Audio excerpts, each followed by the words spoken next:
Hi, my name is Alit Oza, and today I'm going to talk about Mahatma Gandhi. Let me start with introducing you to my audience. Hi, I'm Jamin. I work with Adat. Hi, I'm Pratik. I'm his colleague. Hi, my name is Nandan. I'm his colleague. My name is Ganesham. I work with Adit. Gandhi was a great individual person. He did remarkable things in his life.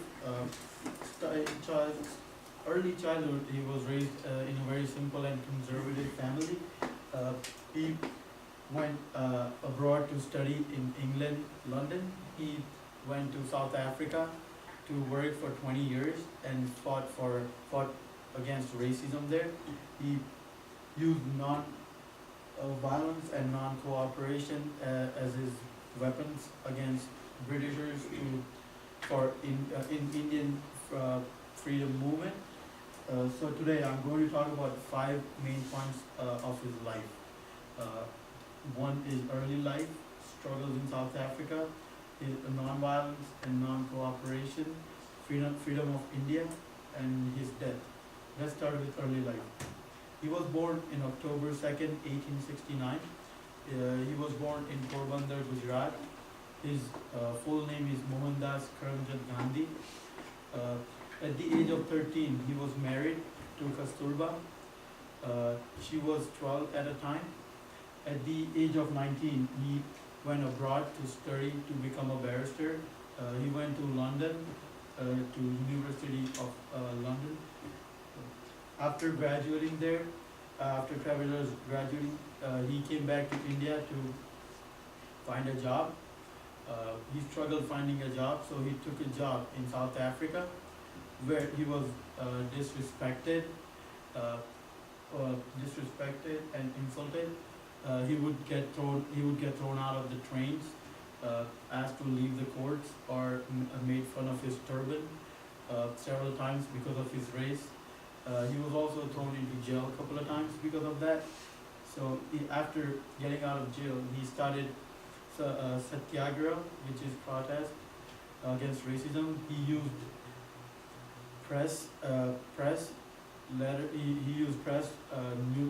newspapers, magazines to fight against racism. He wrote letters to government.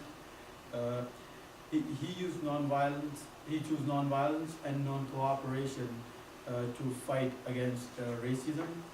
And in the year of 1914, South African government conceded most of his demands. So in 1915, he left South Africa to come to India. And in India, he used his principles of non-violation and non-cooperation to fight against Britishers to get India freedom.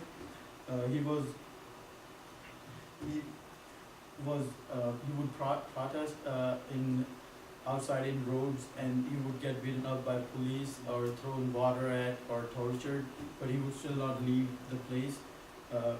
At that time, in 1919, there was an incident that's very well known as Jallianwala Bagh, where General Dyer openly shot at unarmed Indian citizens.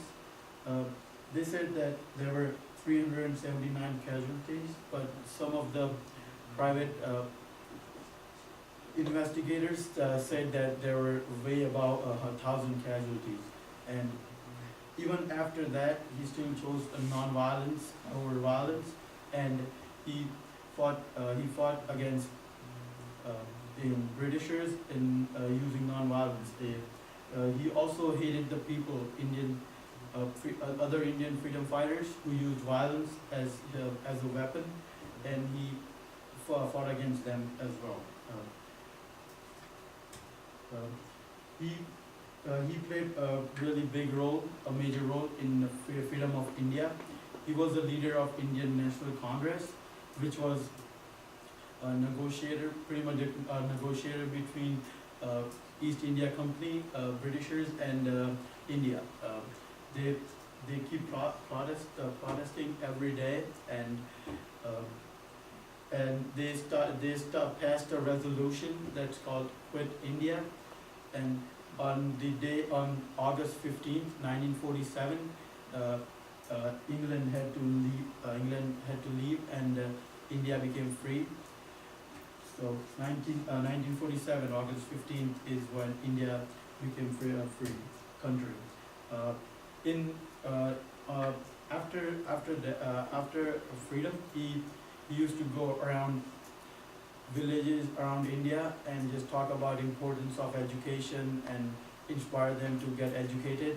Um, in the year on January 30th, 1948, he was shot by Nathuram Godse, 3 bullets in the chest, who was a Hindu radical. He didn't like Gandhi's policies and his way of direction for India. He he was given the name of Rashtrapita, which means nation's father. He was also given a name Mahatma, means great soul, by a very well-known writer, and also Bapu, which pretty much means nation's father. And that's he sacrificed his body, his life for India's freedom. Would you like to ask any questions? I don't know. Do people of India still remember, how do they remember Gandhi? Right. They still do remember Gandhi because on his birthday there is a national holiday on October 2nd every year, and also there are statues of Gandhi throughout India, spread throughout India. There are streets named after him. So, and there are also still people who believe in it and follow his road of non-violence and non-cooperation. Yeah, why did he choose to be a prime minister? He was asked to be a prime minister, but he was raised in a simple and conservative environment. So he passed on the being prime minister because he didn't want the spotlight, pretty much. And the first prime minister was Nehru. He took his place in there. So, any other questions? That's about it. Good job. Conclusion. He pretty much sacrificed his whole body, in his whole life, his family, his body for India. He was an extraordinary man living an ordinary life. His birthday is a national holiday in India, as I just said. It's also considered International Non-Violence Day throughout the whole world. He got married early. He went out England to study to become a barrister. He went to South Africa for his job. He lived there for 20 years. He fought for He fought against racism. So pretty much throughout his life, he had to fight for something, either it's racism or freedom of India.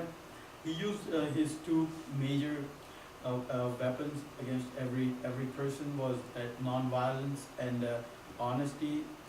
So it's pretty remarkable that it was never seen before. So everybody was surprised by it, and he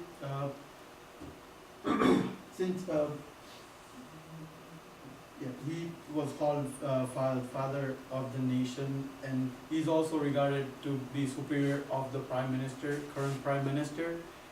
So his photos are on every single bill of Indian rupee, no matter which bill is it.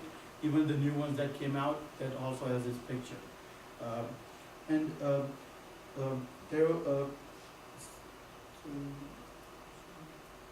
I would suggest that you should read his biography books. I have a couple of them. You should read about his life, his struggle through life. It will really inspire people. I took the survey for the class analysis. 90% of the people said that they knew Gandhi. 75% said that they knew Indian freedom of movement. Most of them said that they believe in non-violence and honesty, and most of the people agreed that his principles were right at that time. And my references are, I have 3 books as my references. First one is Gandhi, A Life, written by Yogesh Chanda. The second one is a pictorial biography of Gandhi, written by Gerald Gold. The third one is Life and Death of Mahatma Gandhi, written by Robert Payne.